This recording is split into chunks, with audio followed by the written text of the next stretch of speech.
जय Hind. Raw IQ में आपका स्वागत है। जय हिंद। आज हमारे पास भूगोल पर मतलब ज्योग्राफी पर कुछ बहुत ही डिटेल्ड और परीक्षा केंद्रित नोट्स हैं। ये खास तौर पर यूपीएससी, एसएससी और जो दूसरे स्टेट पीसीएस एग्जाम्स होते हैं उनके लिए तैयार किए गए हैं। बिल्कुल। और हमारा लक्ष्य है कि नोट्स को लाइन दर लाइन जैसा दिया गया है वैसे ही समझें, ताकि हर एक बिंदु एकदम साफ हो जाए। हाँ, मतलब हम कोई अतिरिक्त जानकारी नहीं जोड़ेंगे। नहीं, सिर्फ दिए गए तथ्यों को सरल भाषा में समझाएंगे। तो चलिए इस गहरी चर्चा को शुरू करते हैं। पहला अध्याय है भारत, आकार और स्थिति। चलिए।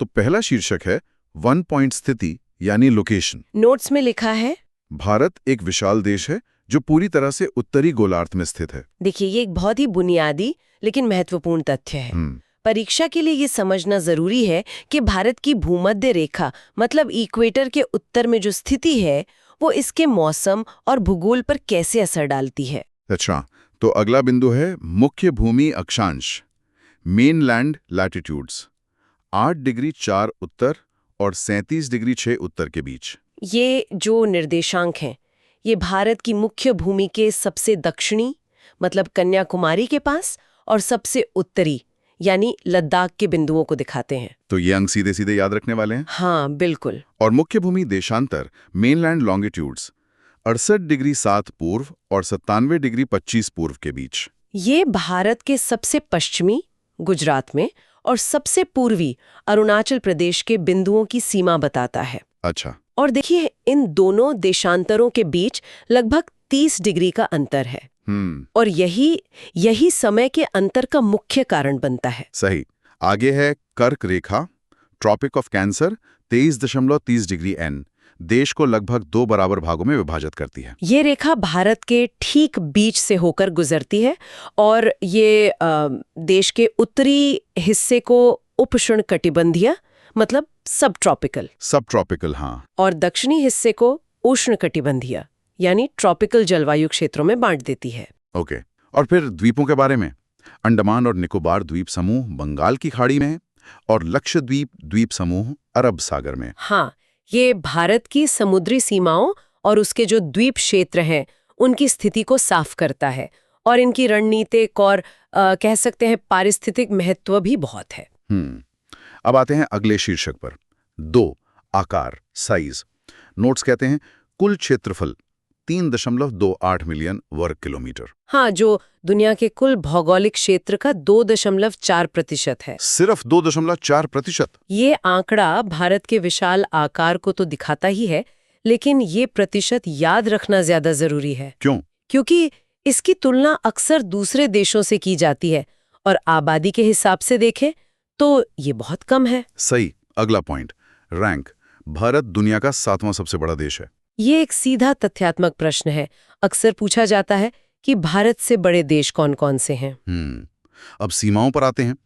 भूमि सीमा लगभग 15,200 किलोमीटर है और कुल तटरेखा द्वीपों सहित 7,516.6 किलोमीटर है। ये दोनों ही आंकड़े भारत की रक्षा, व्यापार और तटीय प्रबंधन के लिहाज से बहुत महत्वपूर्ण है। तो इन्हें सटीक रूप से याद किया जाना चाहिए। बिल्कुल। अब एक बहुत ही जरूरी बिंदु, मानक मध्याह्न रेखा, स्टैंडर्ड मेरिडियन। इसमें लिखा है कि गुजरात और अरुणाचल प्रदेश के बीच 2 घंटे के समय अंतराल के कारण भारत की मानक मध्याह्न रेखा जो कि 82 डिग्री 30-E है और मिर्जापुर यूपी से होकर गुजरती है, उसे पूरे देश के लिए मानक समय माना जाता है। हाँ, ये बताता है कि पूरे देश में घड़ियां एक ही समय क्यों दिखाती हैं, जबकि सूरज निकलने का समय वो तो अलग अलग होता है। सही। ये राष्ट्रीय एकीकरण के लिए आप कह सकती हैं एक प्रैक्टिकल सोल्यूशन है। अगला खंड है 3 भारत और विश्व। इसमें कहा गया है कि भारत पूर्व और पश्चिम एशिया के बीच एक केंद्रीय स्थान रखता है। हिंद महासागर में भारत की जो स्थिति है वो बहुत ही रणनीतिक है। कैसे? ये समुद्री व्यापार मार्गों के ठीक केंद्र में है, जो इसे वैश्विक व्यापार में एक बहुत बहुत महत्वपूर्ण भूमिका देता है। और ऐतिहासिक संबंध। नोट्स में जिक्र है कि भारत के भूमि मार्ग उसके समुद्री संपर्कों से कहीं ज्यादा पुराने हैं। बिल्कुल। और इन्हीं रास्तों से विचारों जैसे उपनिषद और रामायण और वस्तुओं जैसे मसाले और मलमल, इन सबका आदान प्रदान हुआ। तो मतलब ये सिर्फ एक व्यापारिक संबंध नहीं था? नहीं, ये एक सांस्कृतिक आदान प्रदान भी था। चलिए अब भारत के पड़ोसियों पर आते हैं। शीर्षक है 4.1 भारत के पड़ोसी। यहाँ हमें दिशा के अनुसार देशों के नाम याद रखने हैं। ठीक है, तो उत्तर पश्चिम में पाकिस्तान और अफगानिस्तान, ठीक है। उत्तर में चीन, तिब्बत, नेपाल और भूटान, पूर्व में म्यांमार और बांग्लादेश, और दक्षिण में श्रीलंका और मालदीव। मानचित्र पर मतलब मैप पर इन देशों की स्थिति को विजुअलाइज करना परीक्षा के लिए सबसे अच्छा तरीका है। हाँ बिल्कुल। एक और विशिष्ट बिंदु है, श्रीलंका भारत से पाक जल डमरू मध्य, पाल्क स्ट्रेट और मन्नार की खाड़ी द्वारा निर्मित एक संकीर्ण चैनल द्वारा अलग होता है। यह एक बहुत ही सामान्य प्रश्न है, खासकर पाक जल डमरू मध्य किन दो देशों के बीच है। हाँ, नाम से कंफ्यूजन हो सकता है। नोट्स में कुछ महत्वपूर्ण शब्दावली और डेटा पॉइंट्स भी हैं जिन्हें याद रखने को कहा गया है, जैसे अक्षांशीय विस्तार, मानक मध्याह्न रेखा और पाक जल डमरू मध्य। और फिर से दोहराए गए डेटा पॉइंट्स जैसे कुल क्षेत्रफल और सीमाओं की लंबाई। हाँ, ये टेक्स्ट टू मेमोराइज वाले हिस्से हैं, इन्हें बार बार दोहराना ही सही रहता है। बिल्कुल। अंत में इस सेक्शन में 3 अक्सर पूछे जाने वाले प्रश्न हैं। पहला, अरुणाचल प्रदेश में सूर्योदय गुजरात की तुलना में 2 घंटे पहले क्यों होता है, लेकिन घड़ियां एक ही समय दिखाती हैं? इसका जवाब देशांतरीय विस्तार और मानक मध्याह्न रेखा के कॉन्सेप्ट में ही है, जिसकी हमने अभी चर्चा की। हाँ। दूसरा प्रश्न, हिंद महासागर के शीर्ष पर भारत की केंद्रीय स्थिति को इतना महत्वपूर्ण क्यों माना जाता है? इसका उत्तर व्यापार मार्गों से जुड़ा है।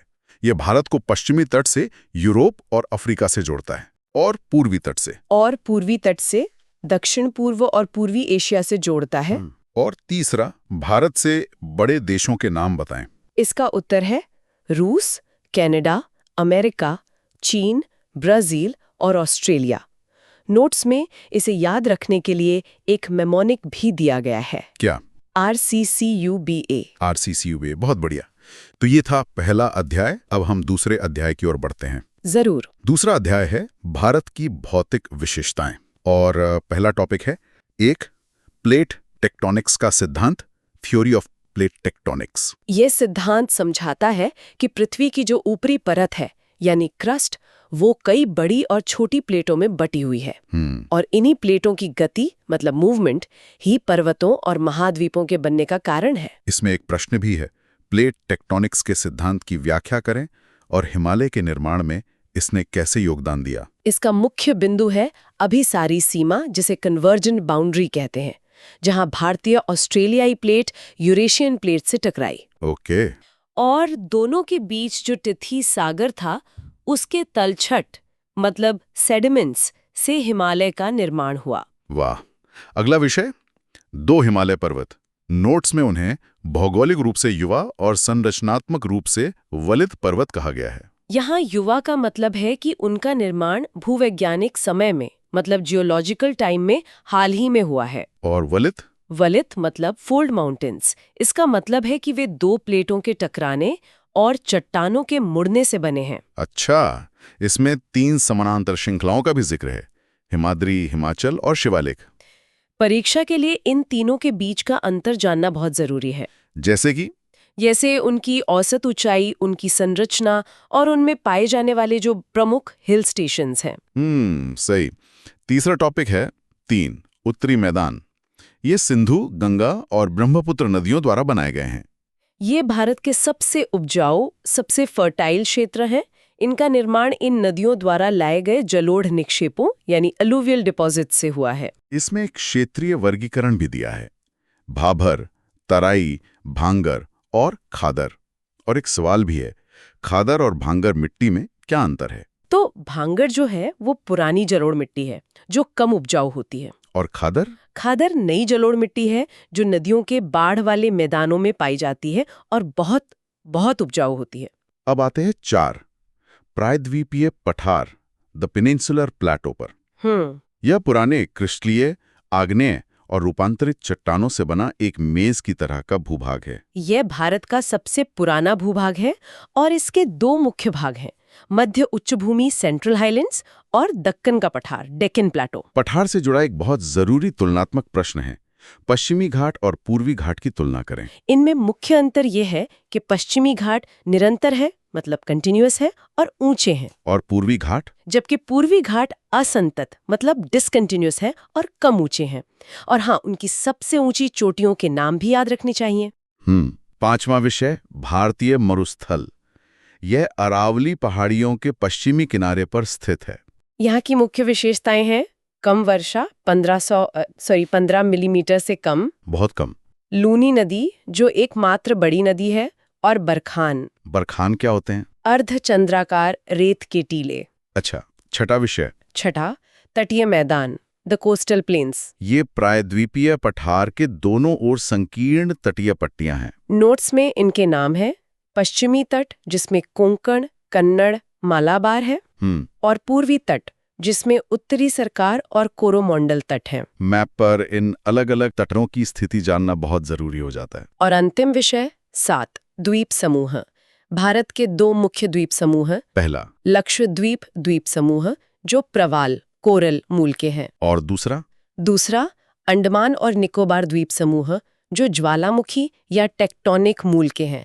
मतलब इन दोनों के बनने की प्रक्रिया पूरी तरह से अलग है। बिल्कुल। अंत में एक महत्वपूर्ण मानचित्र प्रश्न दिया गया है। केटू चोटी, अनाईमुडी, छोटा नागपुर पठार और मालाबार और कोरोमंडल तटों को भारत के मानचित्र पर अंकित करना है। भूगोल की तैयारी के लिए मानचित्र का अभ्यास मतलब मैप प्रैक्टिस अत्यंत आवश्यक है। मतलब इन सभी स्थानों की सटीक लोकेशन पता होनी ही चाहिए। बिल्कुल। तो ये थे भारत के भूगोल और भौतिक विशेषताओं पर आधारित नोट्स का एक विस्तृत विश्लेषण। हाँ, हमने हर बिंदु को क्रम में और सरल तरीके से समझाने की कोशिश की है, जैसा कि परीक्षा की तैयारी के लिए आवश्यक होता है। तो हमने देखा कि करोड़ों सालों के भूवैज्ञानिक बदलावों ने भारत को वो शक्ल दी जो आज है। लेकिन जाते जाते एक सवाल जरूर मन में आता है। क्या? हमने ये तो देख लिया कि भूगोल ने भारत को कैसे बनाया, लेकिन सोचने वाली बात यह है कि अब इंसान, हम लोग, अपने विकास और अपनी जरूरतों के लिए इसी भूगोल को कितनी तेजी से बदल रहे हैं। और इसका अंजाम क्या होगा? ये एक बहुत ही महत्वपूर्ण सवाल है, शायद अगली किसी चर्चा के लिए। जरूर। आज के लिए इतना ही। जय हिंद, जय भारत। जय हिंद, जय भारत। जय हिंद जी। आज हमारे सामने प्रतियोगी परीक्षाओं के लिए तैयार किए गए भूगोल के कुछ नोट्स हैं जी। इनमें 2 बड़े विषय हैं, भारत की नदियां और भारत का मानसून। और ये दोनों ही बहुत महत्वपूर्ण हैं। बिल्कुल। अब हमें नोट्स को सिर्फ पढ़ने नहीं वाले, बल्कि इनके बीच के कनेक्शन को समझेंगे। हम पानी के पूरे सफर को देखेंगे। मतलब कैसे वो पहाड़ों से उतरकर नदियों में बहता है, और फिर कैसे वही पानी आसमान से मानसून बनकर बरसता है। तो चलिए इस सफर की शुरुआत जमीन से करते हैं, भारत की नदी प्रणालियों के साथ। बिल्कुल। और इन नोट्स का पहला ही टॉपिक है भारत में जल निकासी प्रणाली, यानी ड्रेनेज सिस्टम्स। ये शब्द सुनने में थोड़ा टेक्निकल लगता है, पर असल में ये किसी भी इलाके के पानी के बहाव का एक ब्लूप्रिंट है। ब्लूप्रिंट? ये तो दिलचस्प है। तो इस ब्लूप्रिंट में सबसे पहली चीज क्या है? नोट्स में जल निकासी बेसिन और जल विभाजक का जिक्र है। हाँ, इसे ऐसे समझिए, ड्रेनेज बेसिन एक नदी और उसकी सभी सहायक नदियों का पूरा इलाका है, जहां से वो पानी इकट्ठा करती है। एकदम सही। और जल विभाजक या वाटर डिवाइड वो कोई भी ऊंची जमीन होती है, जैसे कोई पहाड़। अच्छा। जो बारिश के पानी को 2 अलग अलग बेसिन में बांट देती है। ओ अच्छा। इसका एक क्लासिक उदाहरण है अंबाला शहर। ये सिंधु और गंगा नदी के बेसिन के ठीक बीच में है। तो मतलब अंबाला की एक तरफ गिरा पानी सिंधु सिस्टम में जाएगा। हाँ, और दूसरी तरफ गिरा पानी गंगा सिस्टम में। वाह। तो ये वाटर डिवाइड एक तरह की लक्ष्मण रेखा हुई। चलिए अब इन बड़े सिस्टम्स की बात करते हैं। नोट्स हमें सबसे पहले हिमालयी नदियों पर ले जाते हैं। जी। इन्हें 12मासी कहा गया है। मुझे लगता है इनका सुपर पावर यही है कि ये कभी सूखती नहीं है ना? एकदम सही कहा आपने। और इसका कारण है इनका डुअल सोर्स। Dual source? हाँ, मतलब इन्हें सिर्फ बारिश से ही नहीं, बल्कि हिमालय के ग्लेशियरों के पिघलने से भी साल भर पानी मिलता है। अच्छा, इसीलिए ये विशाल है और हमेशा बहती रहती हैं। बिल्कुल। इसमें 3 मुख्य सिस्टम हैं, सिंधु, गंगा और ब्रह्मपुत्र। सबसे पहले सिंधु प्रणाली तिब्बत से निकलती है और झेलम, चिनाब, रावी, ब्यास, सतलुज इसकी बड़ी सहायक नदियां हैं। ये तो उत्तर भारत का एक बहुत बड़ा हिस्सा कवर करती हैं। हाँ, और देखिए, सिंधु नदी तिब्बत में मानसरोवर झील के पास से निकलकर भारत में लद्दाख से प्रवेश करती है। जी। इसकी ज्यादातर सहायक नदियां भारत में हैं, लेकिन सिंधु नदी खुद आगे बढ़कर पाकिस्तान चली जाती है। हाँ, 1960 की सिंधु जल संधि भी तो इन्हीं नदियों को लेकर है। बिल्कुल, जो इसे रणनीतिक रूप से बहुत महत्वपूर्ण बना देती है। और दूसरा है गंगा सिस्टम, जिसे भागीरथी और अलकनंदा मिलकर बनाती हैं।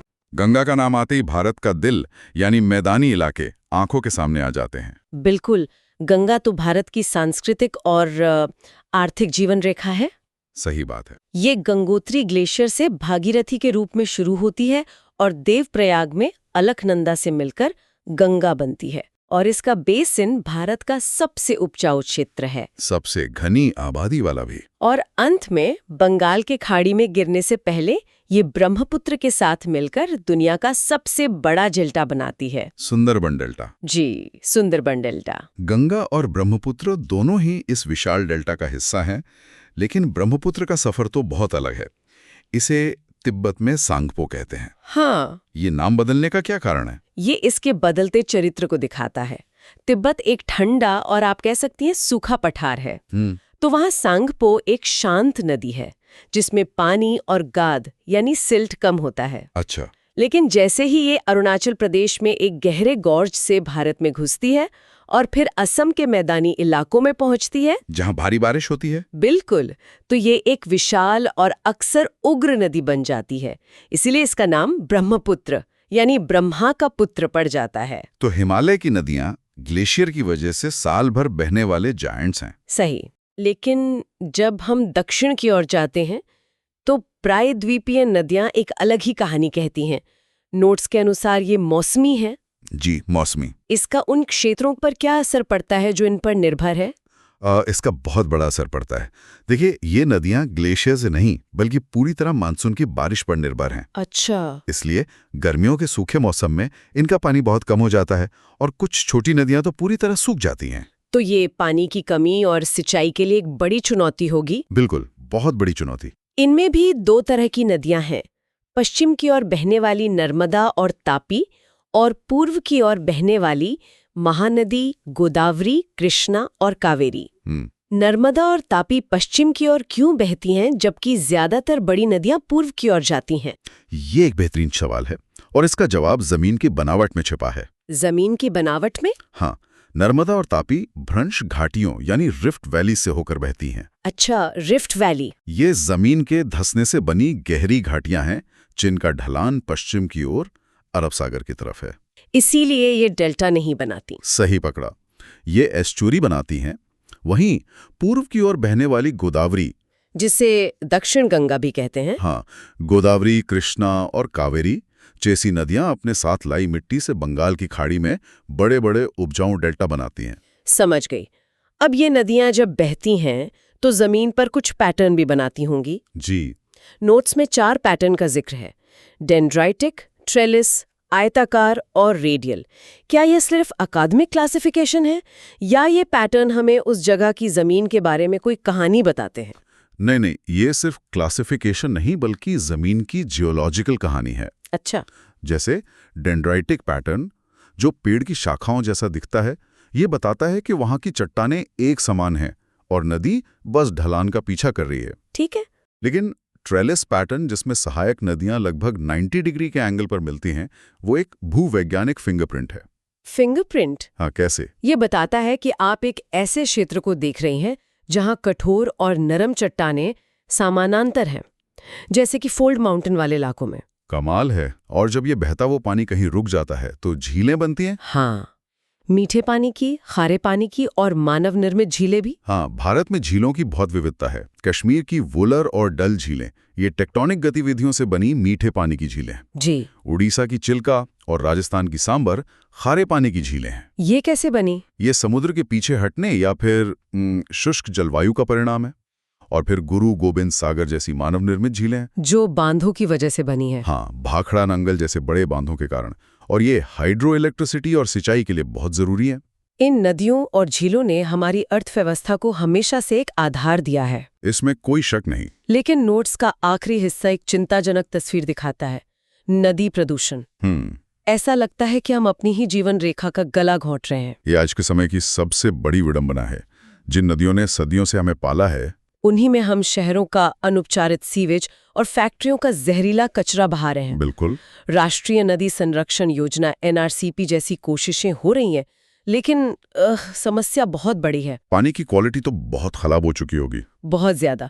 ये न केवल इंसानों के लिए बल्कि पूरे एक्वाटिक इकोसिस्टम के लिए खतरनाक है। तो हमने पानी का सफर को जमीन पर तो देख लिया, ग्लेशियर से निकलकर, मैदानों से गुजरकर और समुद्र में मिलकर। जी। लेकिन ये एक बुनियादी सवाल खड़ा करता है, आखिर ये सारा पानी जमीन पर आता कहां से है? बहुत अच्छा सवाल है। और इसका जवाब पाने के लिए हमें ऊपर आसमान की ओर देखना होगा, उस विशाल वायुमंडलीय नदी की तरफ जो भारत की किस्मत तय करती है, भारतीय मॉनसून। क्या बेहतरीन ट्रांजिशन है।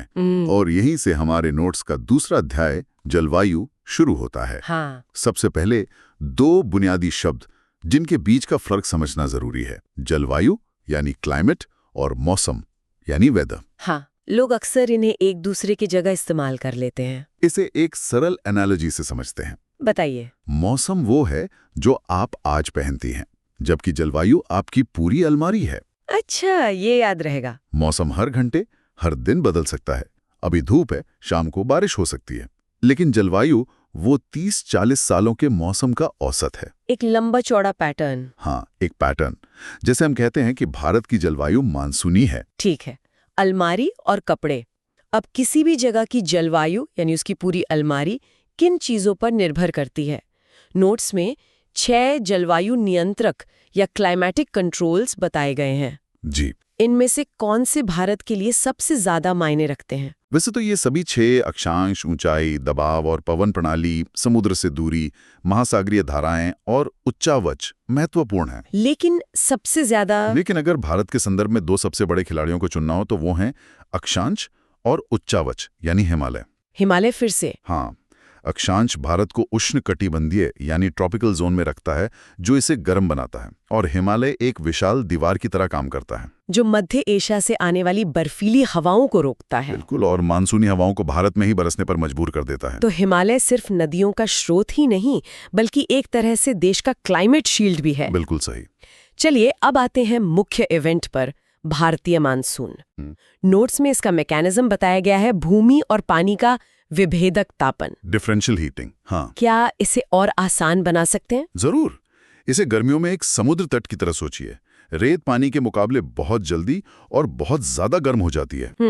भारत का भूभाग उस गर्म रेत की तरह है और हिंद महासागर उस ठंडे पानी की तरह। ठीक है।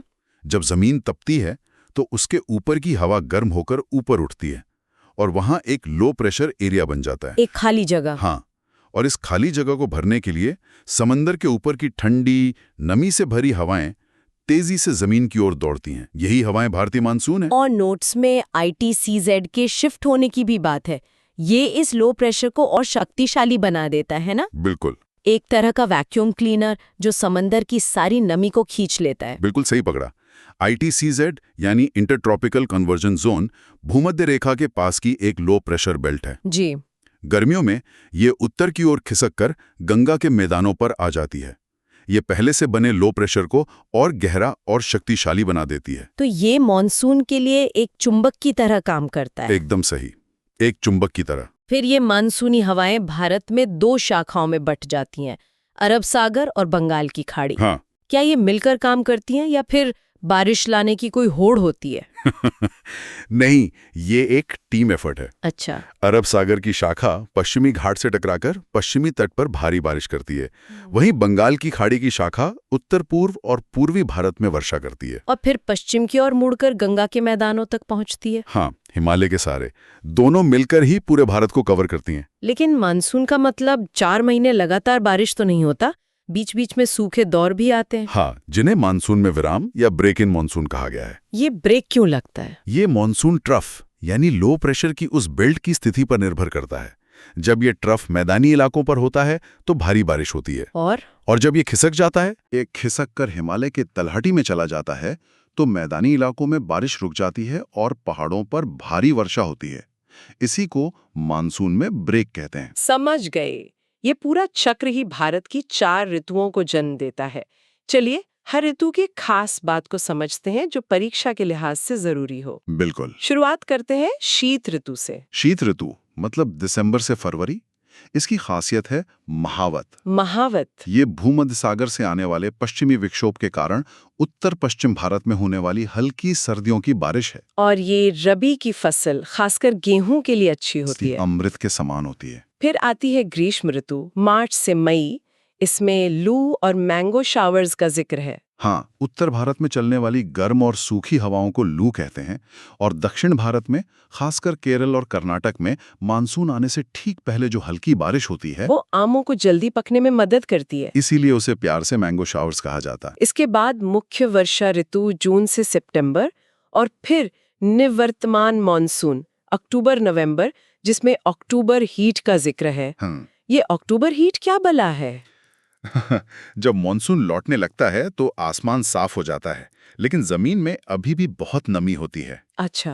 तेज धूप और नमी के इस कॉम्बिनेशन से जो उमस भरी चिपचिपी गर्मी पैदा होती है, उसे ही अक्टूबर हीट कहते हैं। ये काफी असहनीय होती होगी। बहुत ज्यादा। अब अंत में कुछ महत्वपूर्ण तथ्य। पहला, मासिनराम पृथ्वी पर सबसे नम स्थान है। खास तौर पर वहीं इतनी बारिश क्यों होती है? इसका कारण है वहां की पहाड़ियों की बनावट। मेघालय की खासी पहाड़ियां एक कीप यानी फनल की तरह हैं। फनल की तरह? जी। बंगाल की खाड़ी से आने वाली नमी से लदी हवाएं इन पहाड़ियों में फंस जाती हैं और उन्हें ऊपर उठने पर मजबूर होना पड़ता है, जिससे वहां दुनिया में सबसे ज्यादा बारिश होती है। अच्छा।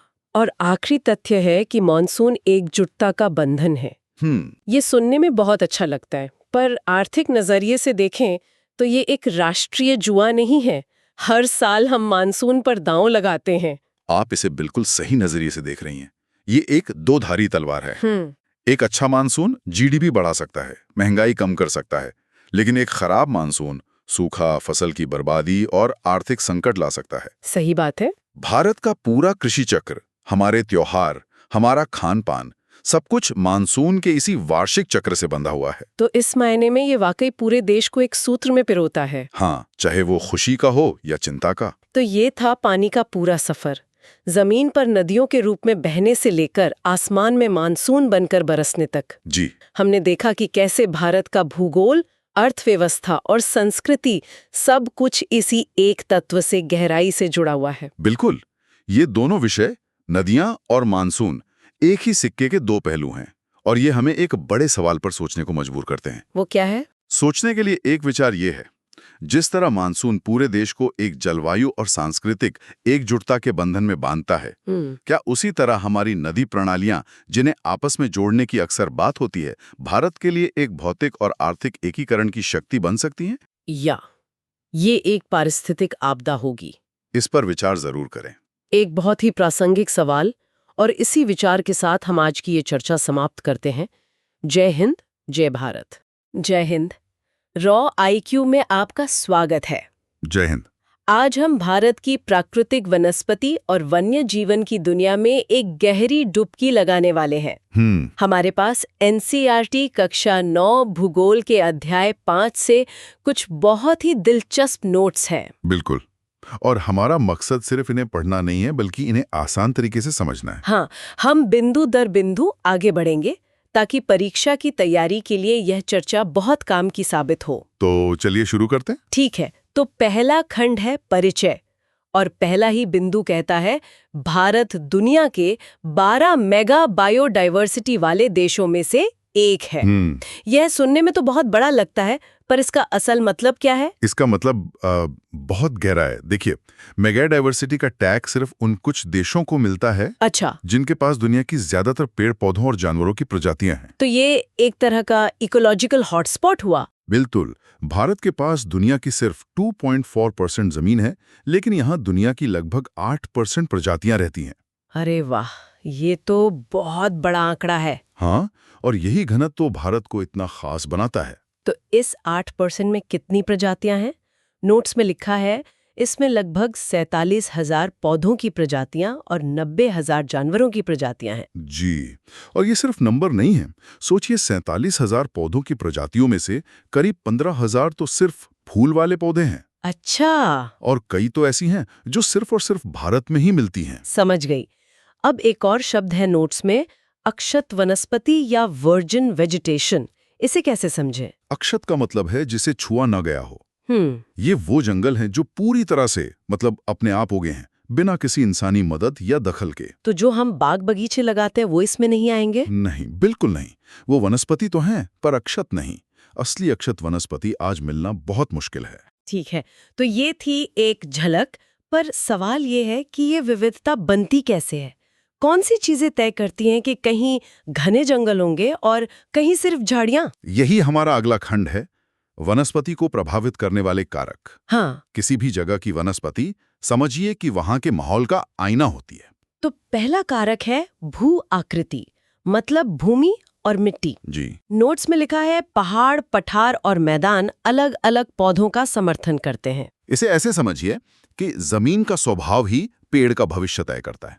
पहाड़ों की ढलानों पर अलग तरह के पेड़ होंगे, मैदानों में अलग। और मिट्टी, यहाँ लिखा है रेतीली मिट्टी में कैक्टस उगता है। हाँ, क्योंकि रेतीली मिट्टी पानी नहीं रोकती, तो वहां कैक्टस जैसे पौधे ही उग सकते हैं जिन्हें कम पानी चाहिए।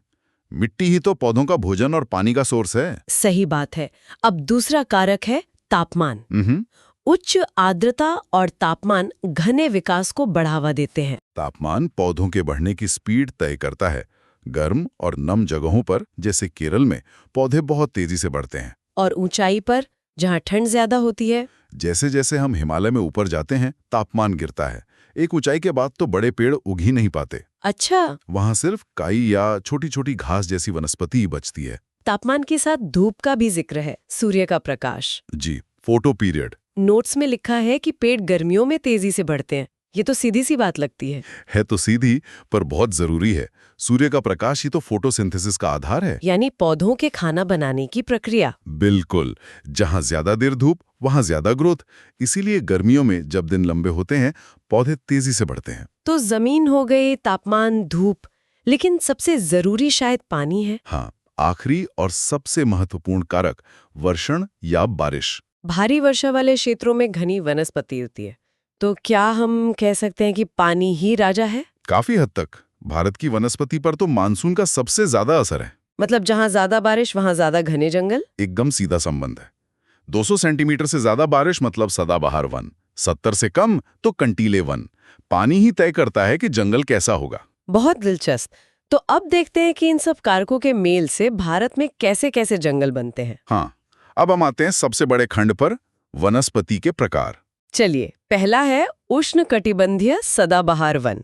इनके लिए वर्षा 200 सेमी से ज्यादा चाहिए, पेड़ 60 मीटर तक ऊंचे होते हैं और पत्ते झड़ने का कोई तय समय नहीं होता। सही। तो सदाबहार का मतलब है हमेशा हरे भरे। पर ये होता कैसे है? सवाल अच्छा है। देखिए, यहाँ साल भर गर्मी और नमी रहती है, तो पेड़ों को पानी बचाने के लिए पत्तियां गिराने की जरूरत ही नहीं पड़ती। अच्छा, तो पतझड़ जैसा कुछ नहीं होता? एक साथ कभी नहीं होता। अलग अलग पेड़ अलग अलग समय पर कुछ पत्तियां गिराते हैं, इसलिए जंगल हमेशा हरा भरा दिखता है। और ये इतने ऊंचे क्यों हो जाते हैं? धूप के लिए।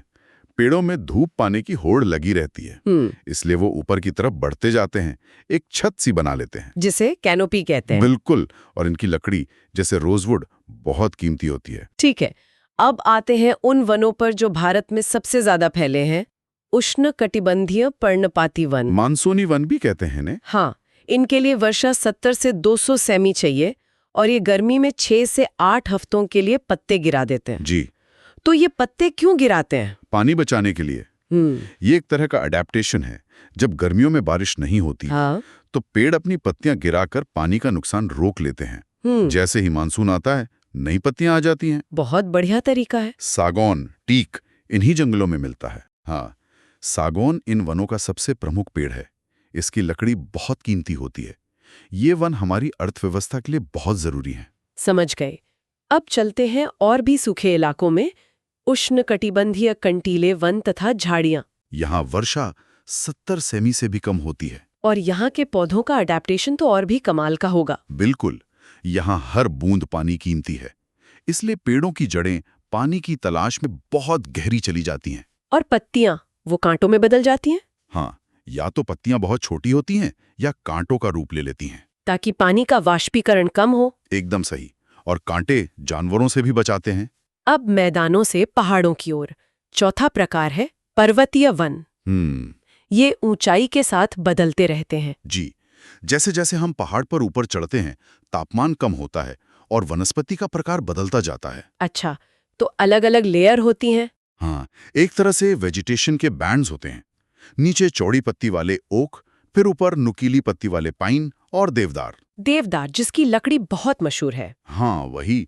और सबसे ऊपर जाने पर तो बस घास के मैदान ही रह जाते हैं। और हमारा पांचवां और आखिरी प्रकार है मैंग्रोव वन। ये बिल्कुल अलग है। ये तटीय इलाकों में, ज्वार वाले क्षेत्रों में मिलते हैं और इनकी जड़ें पानी में डूबी रहती हैं। ये खारे पानी में कैसे जिंदा रहते हैं? मैंग्रोव को प्रकृति का इंजीनियर कह सकते हैं। इनकी जड़ें बहुत खास होती हैं। कुछ जड़ें कीचड़ से बाहर हवा में निकल आती हैं। हवा में? क्यों? सांस लेने के लिए। कीचड़ में ऑक्सीजन की कमी होती है, तो ये जड़ें सीधे हवा से ऑक्सीजन लेती हैं। क्या बात है! और सुंदरबन का नाम भी तो? हाँ, सुंदरबन का नाम वहां पाए जाने वाले सुंदरी वृक्षों पर ही पड़ा है। कमाल है। तो ये थे भारत के 5 अद्भुत वन। अब जंगल है तो उनमें रहने वाले जीव भी होंगे। बिल्कुल, हमारा अगला खंड यही है, भारत में वन्य जीवन। सबसे पहले हाथी। ये असम, कर्नाटक और केरल के गर्म नम जंगलों में पाए जाते हैं। क्योंकि हाथियों को रहने के लिए बड़े जंगल और खाने पीने के लिए भरपूर वेजिटेशन चाहिए, जो इन राज्यों में है। अगला है एक सींग वाला गैंडा। ये असम और पश्चिम बंगाल में मिलता है। जी, इन्हें दलदली घास के मैदान पसंद हैं, जो काजीरंगा जैसे नेशनल पार्क्स में मिलते हैं। और अब वो जानवर जो भारत का गौरव है, एशियाई शेर। ये सिर्फ गुजरात के गिर वन में पाए जाते हैं। हाँ, और ये असाधारण रूप से महत्वपूर्ण तथ्य है। पूरी दुनिया में एशियाई शेर प्राकृतिक रूप से सिर्फ गिर में ही बचे हैं। मतलब ये एंडेमिक हुए? बिल्कुल, ये भारत के संरक्षण प्रयासों की एक बड़ी सफलता है। और भारत का राष्ट्रीय पशु बाघ, ये तो कई जगहों पर मिलते हैं। हाँ, बाघों में अडैप्टेशन की कमाल की क्षमता है। वो मध्य प्रदेश के जंगलों में भी रहते हैं, सुंदरबन के मैंग्रोव में भी और हिमालय में भी। लेकिन खतरा हर जगह है। खतरा हर जगह है। अवैध शिकार और सिकुड़ते जंगल। तो इन्हें बचाने के लिए हम क्या कर रहे हैं? ये हमें हमारे अगले खंड पर लाता है, संरक्षण के उपाय। हाँ, ये सबसे जरूरी हिस्सा है। पहला उपाय है बायोस्फीयर रिजर्व। भारत में 18 है। ये नेशनल पार्क से कैसे अलग है? बायोस्फीयर रिजर्व एक ज्यादा बड़ी सोच है। इसमें सिर्फ जानवरों पर नहीं, बल्कि पूरे इकोसिस्टम पर ध्यान दिया जाता है। मतलब पेड़ पौधे, जानवर और वहां रहने वाले इंसान, सब पर। जी, इसका मकसद पर्यावरण और विकास में संतुलन बनाना है। ठीक है। अगला है वित्तीय और तकनीकी सहायता। हाँ, सरकार बोटैनिकल गार्डन्स को मदद देती है ताकि वो लुप्त हो रहे पौधों को बचा सकें। और फिर कुछ विशेष प्रोजेक्ट्स भी हैं, जैसे प्रोजेक्ट टाइगर। जी, जब कोई प्रजाति बहुत ज्यादा खतरे में होती है तो उसे बचाने के लिए ऐसे केंद्रित प्रयास जरूरी हैं। प्रोजेक्ट टाइगर तो काफी सफल रहा है, सुना है। हाँ, ये दुनिया के सबसे सफल संरक्षण कार्यक्रमों में से एक माना जाता है। और इन सबको लागू करने के लिए एक पूरा ढांचा है। 103 राष्ट्रीय उद्यान, 535 वन्यजीव अभयारण्य। जी, ये पूरे देश में फैला एक सुरक्षा कवच है जहां शिकार और पेड़ों की कटाई पर रोक है। बहुत बढ़िया। अब हम अपने अंतिम खंड पर हैं, मुख्य शब्दावली। जल्दी से इन शब्दों को भी समझ लेते हैं। जरूर। पहला है फ्लोरा। फ्लोरा मतलब किसी भी जगह के पेड़ पौधे, वनस्पति जगत। और दूसरा है फाउना। फौना मतलब उस जगह के जीव जंतु, प्राणी जगत। फ्लोरा और फाउना, ठीक है। अगला है पारिस्थितिकी तंत्र या इकोसिस्टम। ये एक सिस्टम है जहां किसी जगह के सभी जीव और निर्जीव चीजें एक दूसरे पर निर्भर होती हैं, जैसे एक तालाब। अच्छा, जहां पानी, पौधे, मछलियां सब एक साथ एक चक्र में बंधे हैं। बिल्कुल। और इससे बड़ा होता है बायोम। हाँ, बायोम एक बहुत बड़ा भौगोलिक क्षेत्र होता है। जैसे पूरा सहारा रेगिस्तान एक बायोम है, या अमेज़न वर्षावन एक बायोम है। समझ गए। और आखिरी शब्द स्थानिक प्रजातियां या एंडेमिक स्पीशीज। ये वो प्रजातियां हैं जो प्राकृतिक रूप से दुनिया में और कहीं नहीं पाई जाती। जैसे एशियाई शेर। हाँ, जैसे एशियाई शेर। इनका संरक्षण और भी जरूरी हो जाता है, क्योंकि अगर ये यहां से खत्म हुए तो पूरी दुनिया से खत्म हो जाएंगे। तो आज का सत्र यहाँ समाप्त होता है। हमने भारत की प्राकृतिक वनस्पति और वन्य जीवन के लगभग सभी पहलुओं को कवर किया। उम्मीद है कि ये चर्चा सबके लिए उपयोगी साबित होगी। बिल्कुल। और जाते जाते एक सवाल हम सबके लिए है। हम जानते हैं कि विकास जरूरी है, पर हम प्रकृति और प्रगति के बीच वो संतुलन कैसे बनाएं जहां हमारे जंगल भी सुरक्षित रहे और हमारा देश भी आगे बढ़े? इस पर सोचना बहुत जरूरी है। जय हिंद, जय भारत। जय हिंद, जय भारत। आज हमारे पास एक लिसनर के भेजे हुए नोट्स हैं अच्छा। और ये भारत की जनसंख्या के विषय पर है। पहली नजर में देखें तो लगता है कि ये किसी परीक्षा की तैयारी के लिए बनाए गए हैं। बिल्कुल। पॉइंट टू पॉइंट है, बहुत ही व्यवस्थित। हाँ, तो हमारा काम सिर्फ इन पॉइंट्स को पढ़ना नहीं है, बल्कि इनके पीछे जो भारत की कहानी छिपी है उसे समझना है। आपने बिल्कुल सही कहा। जनसंख्या का अध्ययन सिर्फ आंकड़ों का खेल नहीं है, ये तो असल में भारत की धड़कन है। तो चलिए कहानी की शुरुआत वहीं से करते हैं जहां से नोट्स करते हैं, आकार और वितरण से। पहला ही बिंदु कहता है कि जनगणना के अनुसार भारत दुनिया का दूसरा सबसे ज्यादा आबादी वाला देश है। ये तो हम सब जानते हैं, लेकिन अगला पॉइंट असल में सोचने पर मजबूर करता है। कौन सा? कि भारत की लगभग आधी आबादी सिर्फ 5 राज्यों में रहती है। उत्तर प्रदेश, महाराष्ट्र, बिहार, पश्चिम बंगाल और आंध्र प्रदेश। एक मिनट, आधे आबादी सिर्फ 5 राज्यों में? हाँ, और यही आंकड़ा भारत की योजना और प्रशासन की सबसे बड़ी चुनौतियों में से एक को दिखाता है। मतलब देश के एक बहुत छोटे से हिस्से पे संसाधनों का, नौकरियों का, हर चीज का जबरदस्त दबाव है। बिल्कुल। जब हम मुंबई की लोकल ट्रेनों में भीड़ की बात करते हैं तो असल में हम इसी सच्चाई का एक छोटा सा हिस्सा देख रहे होते हैं। ये सोचने का एक बिल्कुल नया नजरिया है। अब वितरण को समझने के लिए नोट्स में एक और कॉन्सेप्ट है, जनसंख्या घनत्व। जिसे परिभाषित किया गया है कि प्रति इकाई क्षेत्र में व्यक्तियों की संख्या। सीधी भाषा में कहें तो 1 स्क्वायर किलोमीटर के एरिया में औसतन कितने लोग रह रहे हैं। और यहाँ पर भूगोल की भूमिका बहुत साफ नजर आती है। नोट्स में बताया गया है कि उत्तरी मैदानों और केरल जैसे इलाकों में घनत्व बहुत ज्यादा है। और इसका कारण भी दिया है, उपजाऊ मिट्टी और प्रचुर पानी। हजारों सालों से सभ्यताएं वहीं पनके हैं जहां खेती करना आसान रहा है। ये पैटर्न आज भी बदला नहीं है। सही कहा। और इसका ठीक उल्टा भी उतना ही सच है। जैसे अरुणाचल प्रदेश और पहाड़ी रेगिस्तानी क्षेत्रों में घनत्व बहुत कम है। कारण साफ है, ऊबड़ खाबड़ भूभाग और कठोर जलवायु। मतलब हम चाहे कितनी भी तरक्की कर लें, बसने के लिए आज भी वैसी जगह चुनते हैं जहां प्रकृति थोड़ी मेहरबान हो। तो हमने ये समझ लिया कि भारत की विशाल आबादी कहाँ और क्यों बसी है। लेकिन ये तस्वीर ठहरी हुई नहीं है। ये एक चलती हुई फिल्म की तरह है जो हर पल बदल रही है। और यहीं से जनसंख्या वृद्धि और परिवर्तन की दिलचस्प कहानी शुरू होती है। बिल्कुल। नोट्स के मुताबिक इस बदलाव के 3 मुख्य किरदार हैं, जन्म दर, मृत्यु दर और प्रवास। जी, पहले 2 की बात करते हैं। जी। जन्म दर यानी 1 साल में हर 1000 लोगों पर कितने बच्चे पैदा हो रहे हैं। और मृत्यु दर, हर 1000 लोगों पर कितनी मौतें हो रही हैं। ये सिर्फ आंकड़े नहीं है। देखिए, आजादी के समय भारत में जन्म दर और मृत्यु दर दोनों बहुत ज्यादा थी। अच्छा। बीमारियां थी, स्वास्थ्य सेवाएं नहीं थी, तो मृत्यु दर ऊंची थी। और उसी के जवाब में लोग ज्यादा बच्चे पैदा करते थे। एक तरह की सामाजिक सुरक्षा। बिल्कुल। फिर जैसे जैसे देश ने तरक्की की, हमने मृत्यु दर पर तो तेजी से काबू पा लिया। टीकाकरण, बेहतर स्वास्थ्य सेवाएं। हाँ, ये एक बड़ी कामयाबी थी। लेकिन जन्म दर उतनी तेजी से नीचे नहीं आई। लोगों की सोच बदलने में वक्त लगा। सही। और इसी जन्म दर और घटती हुई मृत्यु दर के बीच जो फासला पैदा हुआ, उसी ने भारत में जनसंख्या विस्फोट को जन्म दिया। और इस कहानी का तीसरा किरदार है प्रवास। हाँ, यानी लोगों का एक जगह से दूसरी जगह जाना। ये उम्मीदों, मजबूरियों और बेहतर जिंदगी की तलाश की कहानी है। नोट्स में इसमें एक बहुत जरूरी फर्क बताया गया है।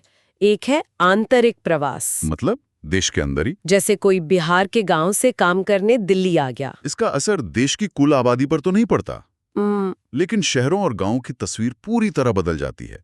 जनसंख्या का वितरण बदल जाता है। और दूसरा है अंतर्राष्ट्रीय प्रवास, जब लोग देश छोड़कर जाते हैं या दूसरे देशों से यहाँ आकर बसते हैं। जी, और इसका असर देश की जनसंख्या के आकार और बनावट दोनों पर पड़ता है। तो अब हमारे पास संख्या भी है और उसके बदलने के कारण भी।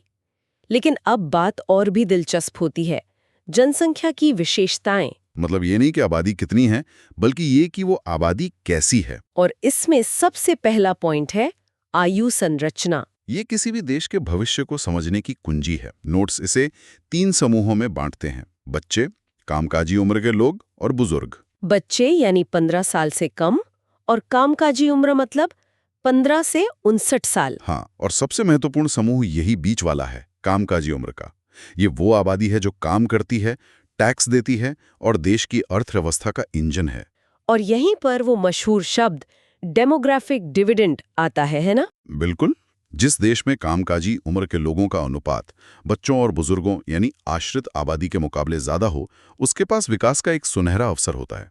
इसे ऐसे समझें कि एक परिवार में कमाने वाले 3 हों और निर्भर सिर्फ एक, तो परिवार तेजी से तरक्की करेगा। सही।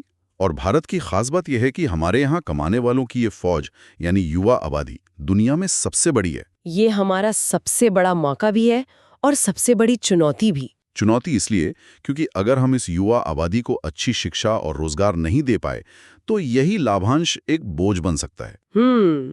अब अगला बिंदु है लिंग अनुपात, यानी प्रति 1000 पुरुषों पर महिलाओं की संख्या। और नोट्स इसे सिर्फ एक आंकड़ा नहीं बल्कि एक महत्वपूर्ण सामाजिक संकेतक कहते हैं। क्योंकि ये समाज में महिलाओं की स्थिति, उनके स्वास्थ्य, शिक्षा, इन सब को सीधे सीधे दिखाता है। बिल्कुल। अगर ये अनुपात कम है तो ये समाज में गहरे बैठे पूर्वाग्रहों की ओर एक बहुत दर्दनाक इशारा है। सही बात है। अब आते हैं साक्षरता दर पर। नोट्स में इसकी परिभाषा बहुत सटीक दी गई है। क्या परिभाषा है? 7 वर्ष और उससे अधिक आयु का व्यक्ति जो किसी भी भाषा में समझ के साथ पढ़ और लिख सकता है, उसे साक्षर माना जाता है। इसमें 7 वर्ष और समझ के साथ ये दोनों बातें परीक्षा के लिए बहुत महत्वपूर्ण है। समझ के साथ वाला हिस्सा सबसे जरूरी लगता है। सिर्फ नाम लिखना जानना काफी नहीं है। बिल्कुल नहीं। असली साक्षरता वो है जब कोई व्यक्ति अपने अधिकारों के बारे में पढ़ सके, बैंक का फॉर्म खुद भर सके, मतलब सशक्तिकरण। और विशेषताओं में आखिरी बिंदु है व्यावसायिक संरचना। हाँ, इसे 3 हिस्सों में बांटा गया है: प्राथमिक, द्वितीयक और तृतीयक। प्राथमिक यानी खेतीबाड़ी, द्वितीयक मतलब फैक्ट्री, मैन्युफैक्चरिंग, और तृतीयक यानी सेवाएं जैसे आईटी, बैंकिंग, टीचिंग। ये तो किसी देश की आर्थिक तरक्की का रिपोर्ट कार्ड लगता है। एक तरह से है भी। एक विकासशील अर्थव्यवस्था में ज्यादातर लोग खेती में होते हैं। और जैसे जैसे देश तरक्की करता है, लोग उद्योगों और फिर सेवाओं की तरफ जाते हैं। सही। और भारत इस बदलाव के एक बहुत ही रोमांचक दौर से गुजर रहा है। तो ये तो हुई आबादी की तस्वीर। लेकिन सरकारें सिर्फ इस तस्वीर को देखती नहीं हैं, वे इसे बेहतर बनाने की कोशिश भी करती हैं। और यहीं पर आती है राष्ट्रीय जनसंख्या नीति 2000 NPP 2000। जी। और ये नीति अपने आप में एक क्रांति थी।